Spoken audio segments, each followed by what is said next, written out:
Bonjour, c'est Gilles du site boursicoté.com. Voici l'analyse technique des principales paires de devises du marché Forex, ainsi que l'analyse de l'or et du pétrole pour les matières premières. Nous sommes aujourd'hui le jeudi 31 janvier 2013. Et nous commençons tout de suite avec l'euro-dollar. Donc l'euro-dollar qui, malgré des signes de surachat et de retournement qui étaient évidents hier soir, eh bien n'a pas du tout consolidé, puisque on est resté ici au-dessus de cette zone des 1,3540 avec une phase de consolidation horizontale en direction ici de cette zone de support. Donc pour l'instant, le CAC 40 est toujours dans une tendance haussière court et moyen terme, puisque la tendance moyen terme est maintenant haussière depuis quelques semaines, et toujours avec cette dynamique ici définie par ce support qui n'a que 2 points de référence, donc en attente d'un troisième qui viendra confirmer ou infirmer cette tendance. Donc pas de réel changement, un petit peu moins de surachat sur les indicateurs, mais malgré tout une évolution négative sur le MACD, alors qu'il semblerait que les cours veuillent remonter, marquer de nouveaux plus hauts qui a été marqué d'ailleurs aujourd'hui, puisque il a été enregistré 1,3593,7 sur les cotations IG Market, alors que le précédent point haut d'hier se situait à 1,3587,5. Donc nouveau plus haut de tendance pour l'euro-dollar, et donc une tendance qui reste orientée à la hausse malgré cette configuration en surachat. Une cassure ici de cette zone des 1,3541 pourrait nous donner une phase de consolidation un peu plus prononcée en direction des 1,3476.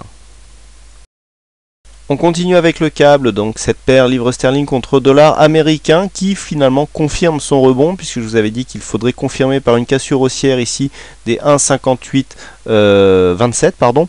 Alors bon, retournement qui finalement avait été assez prévisible, puisqu'on avait ici cette résistance baissière, résistance qui a été cassée lorsqu'on était sur cette zone.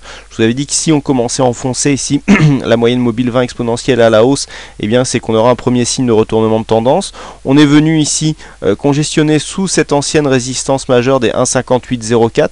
On a un petit peu hésité, puis dans la nuit finalement les cours sont repassés au-dessus. On est venu attaquer la bande de Bollinger supérieure, contact avec la moyenne mobile 20 exponentielle juste après la cassure donc de ce support, et retour sur la dynamique. Donc encore une fois un setup de trading en tendance, on le voit, le contact ici sur la moyenne mobile 20 exponentielle, vraiment qui nous donne un très bon timing, vraiment contact avec cette moyenne mobile, et hop, on confirme tout de suite sur une grosse dynamique. Donc là, clairement, la tendance s'oriente à la hausse, malgré ici un contact qui a provoqué un retournement, mais retournement qui a totalement été invalidé sur ce MACD, puisque nous sommes toujours en évolution haussière, et donc un retournement de tendance qui se confirme maintenant en direction des 1,5905. Attention toutefois à cette configuration technique surachetée qui pourrait laisser place à un retournement une fois que la dynamique commencerait à donner des premiers signes de faiblesse. Donc le câble toujours en tendance haussière, avec ici une zone d'invalidation de cette tendance sur ce plus bas qui s'est effectué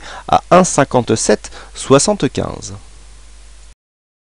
On continue avec le dollar yen. Donc le dollar yen qui a priori change de dynamique. Alors on est toujours à l'intérieur du trend, mais voyez comment depuis ici cette phase de point haut, on est revenu chercher la moyenne mobile 20 exponentielle, et que du coup on suit maintenant cette moyenne mobile avec hier, donc je vous mettais en évidence une nouvelle dynamique avec inscription d'un nouveau plus haut.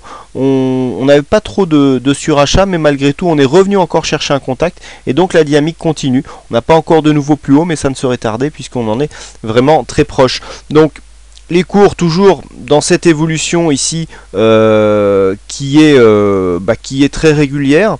On perd un petit peu de volatilité par rapport aux oscillations que nous avions dans le précédent trend, mais pour l'instant on reste bien au-dessus de cette moyenne mobile, ce qui souligne la continuité de tendance qui est très régulière. Vous voyez comment la volatilité ici, le manque de volatilité est bien mis en évidence ici par ce MACD. On est limite sur achat, donc bon, c'est une tendance haussière qui continue et qui se fait dans une certaine logique de régularité. Voilà, donc dollar yen ici qui, en cas de cassure ici des 90,74, pourrait marquer une petite phase de consolidation dans un premier temps en direction des 90,10 yens pour $1. On attaque les matières premières et donc nous commençons par l'or. Donc l'or qui était hier sur un rebond technique. Alors je vous avais dit que le fait que l'on soit remonté ici au-dessus de cette zone des 1676 était plutôt positif. On avait recassé le retracement ici des 23,6%. Mais la cassure a été de courte durée. Vous voyez qu'elle intervient ici dans une phase d'exagération, puisqu'on a un dépassement de la bande rouge. Ensuite on revient chercher ici cette zone des 1676 comme support. C'est vraiment très net sur cette phase. Mais on n'arrive plus à franchir l'ancien retracement des 23,6% et donc cela crée une rechute des cours. Donc là on est clairement dans un début d'invalidation d'une continuité du mouvement haussier. Je m'explique. On avait ici une petite impulsion, je dis bien petite puisqu'on n'avait pas réellement provoqué de cassure sur le dernier point haut. On a une petite impulsion, mais le fait ici que l'on revienne consolider sur le 61,8 pouvait nous donner un tremplin pour venir casser ici la zone des 1697 et donc inscrire de nouveau plus haut pour avoir peut-être un début de tendance haussière. Mais le fait ici que la dynamique s'affaiblisse déjà alors qu'on arrive à peine au 23,6%, l'ancien retracement des 23,6%, et que l'on rechute ici, eh bien donne plutôt une continuité moyen terme d'une tendance neutre, puisque si on écarte un petit peu ce signal, voilà, on était ici dans une petite phase baissière. Et là, on était dans une zone d'arrêt, je dirais, puisque on n'a pas de nouveaux plus bas qui s'inscrivent, mais les plus hauts s'inscrivent tous quasiment dans la même zone. Donc on est ici dans une évolution moyen terme neutre, et le fait de ne pas revenir ici d'une manière très dynamique sur cette phase et de provoquer une cassure, eh bien, irait dans le sens d'une continuité de cette tendance neutre d'un point de vue moyen terme. Alors après, d'un point de vue court terme, c'est un peu comme l'analyse d'avant-hier où on était ici aux frontières entre deux possibilités. Bon, c'est un peu ça, il n'y a rien de vraiment sûr. Personnellement, j'irai pas mettre une grosse mise en directionnel sur cette phase. On peut très bien revenir tester ici la zone des 1653, mais rien ne nous dit qu'elle tiendra. Ce genre de support, lorsqu'il a été attaqué une première fois et que l'on revient dessus aussi rapidement, on a beaucoup plus de chances d'avoir une cassure. Alors auquel cas, on joue la cassure et on revient chercher ici les 1640 $ l'once. Mais là des oscillations qui sont un peu plus aléatoires et qui sont difficiles à appréhender, ou alors on peut suivre les indicateurs qui nous donnent, ne serait-ce que sur le retournement ici du MACD, des bons timings pour jouer les mouvements directionnels.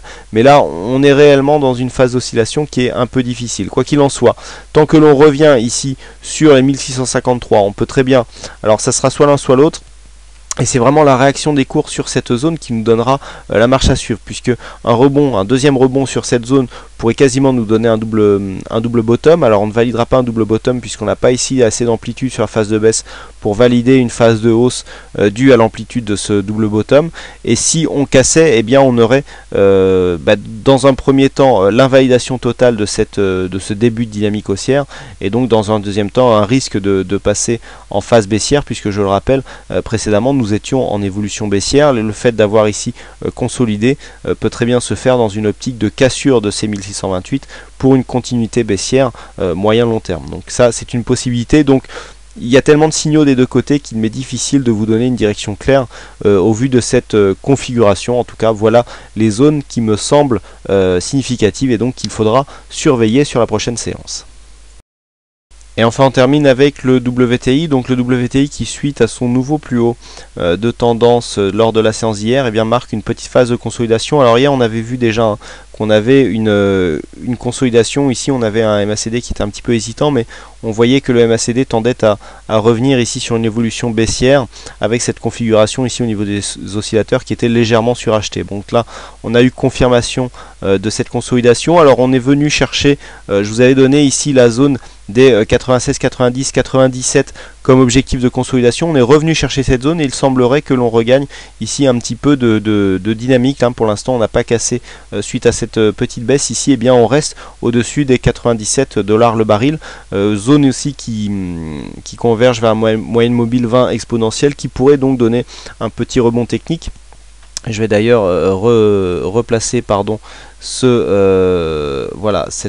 ancienne résistance. On voit bien qu'elle est devenue support sur cette zone, et donc le fait ici de rebondir et de repartir ici à la hausse, bien pour nous donner en confirmation d'une cassure des 98 $ le baril, un signal de continuité de cette tendance haussière pour l'instant qui reste bien au-dessus du support hein, que je viens de tracer et qui fera figure de test. Donc on est ici sur une cassure alors en cas de cassure des 97 $ le baril, on aurait un début d'invalidation de ce mouvement baissier par cassure de sa dynamique, avec certainement un retour sur les 96,20 $ le baril.